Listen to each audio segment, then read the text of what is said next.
Hello and welcome friends. आज मैं लेकर आई हूँ आपके लिए 5 से 15 साल तक के बच्चों के लिए साइंस रिलेटेड बुक।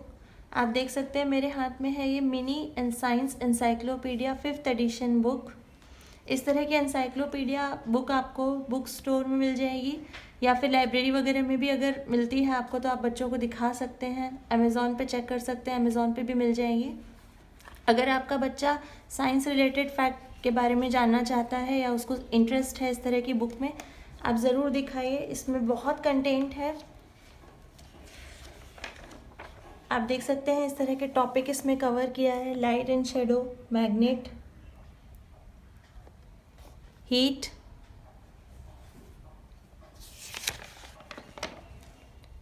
अर्थ के बारे में, electricity, food and health, diseases और लाइफ साइंस के बारे में। पिक्चर के साथ बहुत अच्छे से इन्होंने साइंस के कॉन्सेप्ट को समझाया है। जैसे कि आप देख सकते हैं, एनिमल रिप्रोडक्शन सिस्टम को समझने के लिए आपको कुछ भी पढ़ने की ज़रूरत नहीं है। पिक्चर देखकर ही आप, अगर आपका बच्चा छोटा है 5-7 साल का है तो आप उसको पिक्चर से ही समझा सकते हैं कि एग से कैसे बेबी निकलता है और फिर वो कैसे चिक बन जाता है। अगर उसकी रीडिंग अच्छी है, 7-8 साल का है, तो वो बहुत अच्छे से ये बुक पढ़ेगा। इस तरह की रियल पिक्चर्स भी हैं, जैसे प्लांट के बारे में है। प्लांट के एक एक पार्ट को बहुत अच्छे से समझाया है।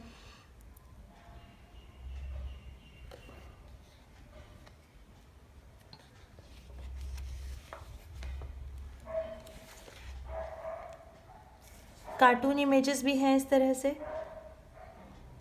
इससे बच्चों का वर्ड पावर भी बहुत अच्छे से इम्प्रूव होता है और उनकी कॉन्सेप्ट बिल्डिंग भी अच्छी होती है। और सिलेबस तो इम्प्रूव होता ही है क्योंकि ये सब सिलेबस के ऊपर बेस्ड है। सारे जितने भी टॉपिक हैं वो सब उनको सिलेबस में आते हैं धीरे धीरे। देख सकते हैं आप इस तरह की जनरल नॉलेज बेसिस भी चीज़ें हैं इसमें। क्या कैसे फूड खाने से बच्चा बीमार पड़ सकता है, उसे क्या क्या प्रिकॉशन रखनी चाहिए, एक्सरसाइज करनी चाहिए। तो कई बार हम जो बच्चों को चीज़ें बताते हैं वो उन्हें उतने अच्छे से नहीं समझ में आती, लेकिन जब वो बुक में देखते हैं, खुद से पढ़ते हैं, तो वो ज़्यादा अच्छे से इन कॉन्सेप्ट्स को समझ पाते हैं।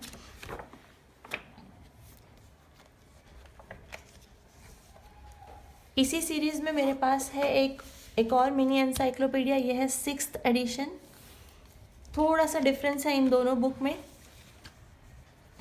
टॉपिक ऑलमोस्ट वही सारे हैं लेकिन बुक थोड़ी सी चेंज है। यहाँ पे थोड़ा सा ज़्यादा इसको डिटेल में बताया है। जैसे डायनासोर एज के बारे में बताया है, तो एक एक पिक्चर कि किस एज में कैसे डायनासोर को क्या नाम दिया गया था, उनके इंटरेस्टिंग फैक्ट्स के साथ में है। फिर कैसे हमें उनके बारे में पता चला, सारी चीज़ें बहुत अच्छे से बताई गई हैं। धीरे धीरे कैसे वो गायब हो गए और भी जो एंडेंजर्ड एनिमल हैं उनके बारे में बताया गया है। तो ये थी एनसाइक्लोपीडिया 5th एडिशन और ये 6th एडिशन। ये बुक्स बहुत यूज़फुल हैं आपके बच्चे के लिए। अगर आपका बच्चा है क्लास 1 ऑनवर्ड्स 12th तक, या कभी कभी हमें भी, अगर आप टीचर हैं या एज अ पेरेंट भी, आप इन बुक्स को रख सकते हैं अपने पास। ये कॉपीज़ होनी चाहिए क्योंकि ये हमेशा काम आती हैं इस तरह की बुक्स।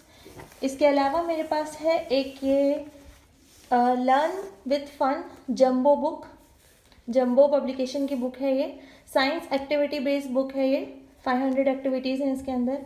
ये बुक किंडरगार्टन से लगा के क्लास 3 या 4 तक के बच्चे के लिए बहुत सूटेबल है। आप देख सकते हैं यहाँ पे कलरफुल बुक है और इसमें छोटी छोटी एक्टिविटीज़ दी हुई हैं यहाँ पर, कि जैसे आपको ये मेज़ है, आपको इस एनिमल को आपको उसके हाउस तक पहुँचाना है।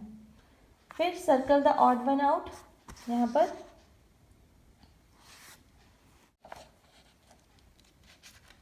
क्लास 4-5 तक का बच्चा इसको बहुत आराम से कर सकता है इस बुक को।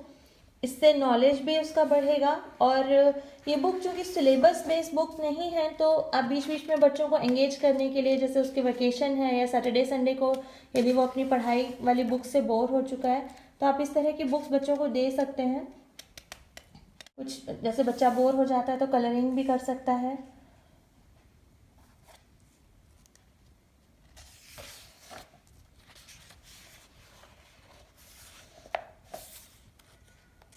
ये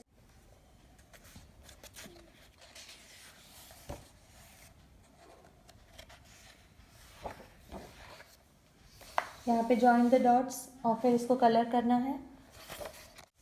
काफ़ी कुछ है इस बुक में करने के लिए। ये आई थिंक 120 रुपीज़ की कुछ बुक थी ये। और इसी सीरीज़ में साइंस, इंग्लिश, मैथ्स और ये फन एक्टिविटीज़ 4 बुक्स हैं। आपको जिस तरह की बुक्स अच्छी लगे आप इस तरह की बुक ले सकते हैं अपने बच्चे के लिए।